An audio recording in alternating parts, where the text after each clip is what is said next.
Russia में थोड़ी सर्दी होती है, तो आपका कोई खर्चा भी नहीं होगा यार, तुम्हारे पैसे बच रहे हैं उसमें। तो उसमें 700 प्लस बेड्स का जो है यहाँ पे अभी हम लोग बजट के बारे में बात कर ही रहे हैं। देखो सिटी है बड़ा। हेलो ऑल, कैसे हैं आप सब? तो मैं हूँ Harpreet Singh from Aurangabad state medical university second year. तो भाई मैं आपको एक ऐसी यूनिवर्सिटी के बारे में बताना चाहता हूँ जो है अंडर 20 लैक्स में पूरी आपको MBBS का कोर्स आपको करके देगी, वो भी 6 साल का पूरा। तो यस देखो, कोर्स ड्यूरेशन की बात अभी हमने कर ही ली है। तो 6 साल का कोर्स ड्यूरेशन होता है 5+1, जो कि एक जेन्युइन पीरियड होता है MBBS के लिए, इंटर्नशिप इंक्लूड करके।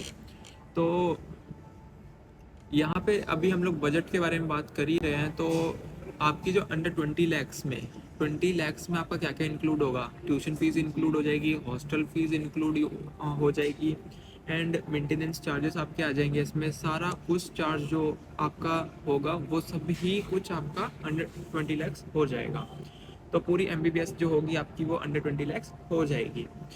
एंड अब हम लोग बात करते हैं यहाँ के जो टीचर्स हैं, जो बिहेवियर है टीचर्स का, जो लैंग्वेज है उसके बारे में। जो टीचर्स होते हैं वो आपको पढ़ाएंगे इंग्लिश लैंग्वेज में, not bilingual, not Russian, only in English. Because आप एक चीज़ सोचो, आप यहाँ पे MBBS करने आ रहे हो रशिया में, तो आप सीख के तो घर से आओगे नहीं कि रशियन हम सीख के जाएंगे तो MBBS वहाँ पे करेंगे, तो नहीं। यहाँ टीचर समझते हैं इस चीज़ को, तो वो जो हमारे रेक्टर्स होते हैं, डीन्स होते हैं, वो भी ऐसे टीचर्स को हायर करते हैं जिनको इंग्लिश में पढ़ाना आता हो। तो पूरी जो यूनिवर्सिटीज़ होती हैं यहाँ की, जो इंडियन स्टूडेंट्स को पढ़ाती है, वो ओनली इन इंग्लिश पढ़ाती है। तो अब हम लोग बात करेंगे थोड़ा सा कि इसका जो कोर्स ड्यूरेशन, जैसे मैंने बताया 6 साल का है। तो रैंक कितनी है उसकी, फिर पहली बात तो यह देखो, रैंक जानने से पहले हम लोग ये जान लेते हैं कि ये अप्रूवल किस किस से है। जैसे NMC से अप्रूवल है, WHO से अप्रूवल है, रशियन फेडरेशन की जो हेल्थ मिनिस्ट्री होती है उससे अप्रूवल यूनिवर्सिटी है। दैट मीन्स बिल्कुल सेफ है। एंड जो हमारी अब बात आती है तो वो आएगी हमारे कि उसका वर्ल्ड रैंक कितना है, उसका जो मतलब कंट्री रैंक है तो वो कैसा है। तो कंट्री रैंक जो है इसका 10 है, और जो वर्ल्ड रैंक है वो QS के हिसाब से अप्रॉक्सीमेटली 331 है। तो अभी हम लोग बात करते हैं यूनिवर्सिटी की एकेडमिक्स के बारे में। तो देखो क्या होता है कि सब्जेक्ट पे डिपेंड करता है कि उसकी एकेडमिक, उसकी जो क्लिनिकल एक्सपोजर है, उसका जो प्रैक्टिसिंग है वो कैसी होगी। जैसे कि एनाटमी है, एनाटमी हम लोग इंडिया में कैसे देखते हैं, तो कैडेवर्स पे देखते हैं, तो यहाँ पे भी वो कैडेवर्स पे ही होता है, जो रियल कैडेवर्स होते हैं उस पर। एंड जो हमारा सर्जरीज़ होती हैं वो यहाँ रोबोटिक सर्जरीज़ भी होती हैं, वो कैडेवर पे भी होती हैं, वो दिखाई जाती हैं। तो देखो कुछ यूनिवर्सिटीज़ हैं जिसमें रोबोटिक सर्जरी को बहुत ज़्यादा हाइप बना के बोला जाता है, तो इसमें भी है, रोबोटिक सर्जरी है, बट साथ साथ में वो रियल पेशेंट्स पे भी सर्जरीज दिखाते हैं। एंड जो हमारा प्रैक्टिस है, हॉस्पिटल्स हैं, उसमें एम्बुलेंस ड्यूटीज़ हैं, वो सारी चीज़ें इसमें आ जाती हैं। तो अभी हम लोग बात कर रहे थे स्टडी के बारे में, बात करते हैं थोड़ा हॉस्पिटल ड्यूटीज़ कैसी होती है, हैक्टिक होता है कि नहीं। तो देखो आप लास्ट ईयर में क्या होता है, मतलब 6th ईयर में ये लोग हॉस्पिटल ड्यूटीज़ के लिए भेजते हैं, एम्बुलेंस ड्यूटीज़ के लिए भेजते हैं। तो वहाँ पे आपको real patient to patient contact करना होता है। तो जो रियल पेशेंट होते हैं वो आते हैं, ऐसा नहीं कि वो रोबोटिक पे आता है, ऐसा नहीं होता है, रियल पेशेंट्स आते हैं। जैसे इंडिया में इंटर्नशिप होती है, सेम वैसा ही यहाँ पे रहता है। तो अभी हम लोग बात करेंगे हॉस्टल्स के बारे में।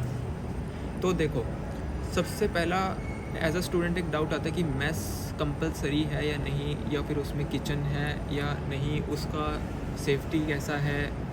तो सारी चीज़ों के बारे में हम लोग बात करते हैं। देखो हॉस्टल की पहली बात है कि आप वहाँ पे जाओगे, वहाँ पे जाके आपको बेड मिलेगा या नहीं।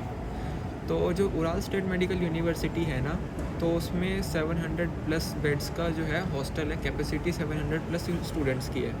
जिसकी सेफ्टी की मैं बात करूँ तो नीचे एक देखो यहाँ पे क्या होता है कि प्रोपोक्स बनवाया जाता है। प्रोपोक्स होता है यूनिवर्सिटी कार्ड को हम लोग बोलते हैं। उसमें क्या होता है कि एंट्री और जब हम लोग एग्ज़िट करते हैं तो उस कार्ड को टैप करके ही होता है, उसके अदरवाइज़ नहीं होता है। तो वही सेम कार्ड आपको अपने साथ कैरी करना पड़ेगा। वही कार्ड आप लगाओगे, एंटर करोगे हॉस्टल में, वही आप एग्ज़िट करोगे हॉस्टल को, वही कार्ड लगा के यूनिवर्सिटी को एंटर करोगे, वही कार्ड लगा के, और एग्ज़िट करोगे वही कार्ड लगा के। तो उसको प्रोपोक्स बोलते हैं। तो देखो सेफ्टी की बात करी जाए तो किसी अनजान बंदे के पास वो प्रोडक्ट्स तो होगा नहीं, क्योंकि वो तो आपका ही है, क्योंकि आप उस यूनिवर्सिटी में पढ़ते हो, आपके लिए वो बनाया गया है। तो अनजान बंदे के पास होगा नहीं, दैट मीन्स वो आपके हॉस्टल में एंटर कर नहीं पाएगा, तो वो सेफ्टी तो हो गई। फिर गर्ल्स की सेफ़्टी, बॉयज़ की सेफ़्टी अगर हम लोग देखें तो गर्ल्स यहाँ पे जितनी सेफ़ है रशिया में, उससे ज़्यादा कोई कंट्री में सेफ़ नहीं है।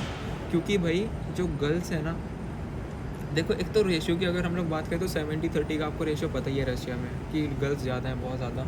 तो सारी टीचर्स यहाँ पे गर्ल्स होती हैं लगभग मतलब मेल टीचर्स बहुत कम होते हैं यहाँ पे। तो वो सब चीज़ों को देखते हुए फिर गार्ड बहुत ज़्यादा रहते हैं, बहुत सिक्योरिटी रहती है, तो गर्ल्स को यहाँ पे कोई प्रॉब्लम नहीं होती है। एंड अब हम लोग बात करेंगे मेस की और किचन की।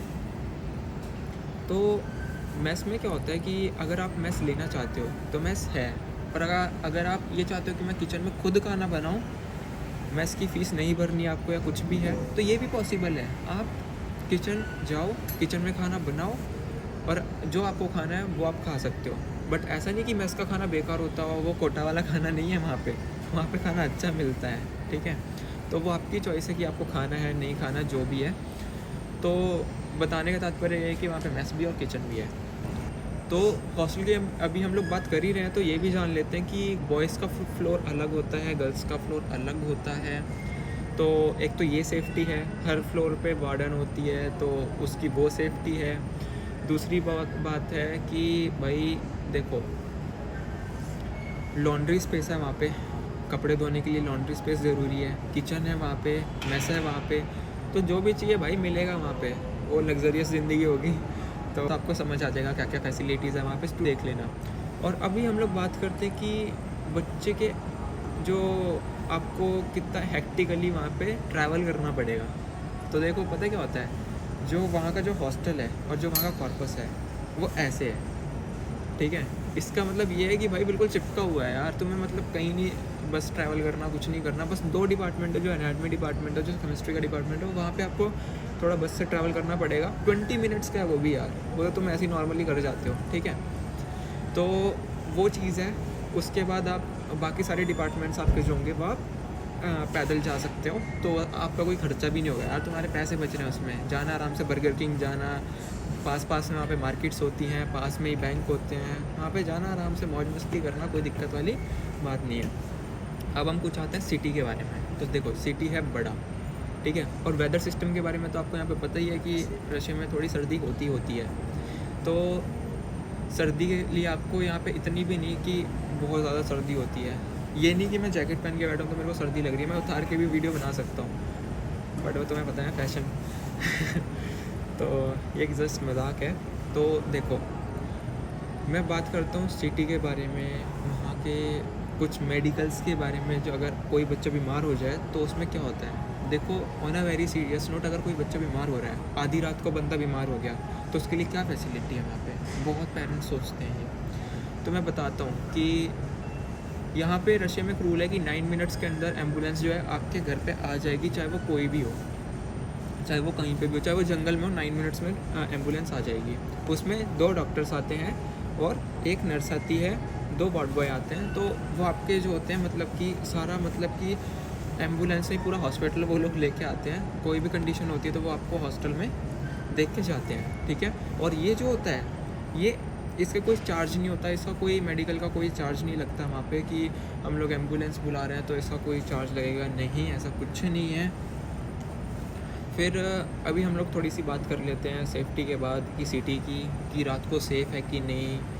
फिर रात को लड़कियां निकलती हैं, रात को लड़के निकलेंगे तो उनके लिए सेफ़ है कि नहीं। तो क्या होता है कि नॉर्मली हॉस्टल्स में क्या होता है कि 11 o'clock तक रात को अलाउ किया जाता है बच्चों को अंदर और बाहर जाना, ठीक है। तो वहाँ तक तो बिल्कुल सेफ़ है, इसलिए वो ऑफकोर्स अलाउ कर रहे हैं, ठीक है। बड़ी सिटी है तो वहाँ पे ऑफकोर्स पब्लिक बहुत ज़्यादा होगी, तो उस चीज़ के लिए भी सेफ़ है।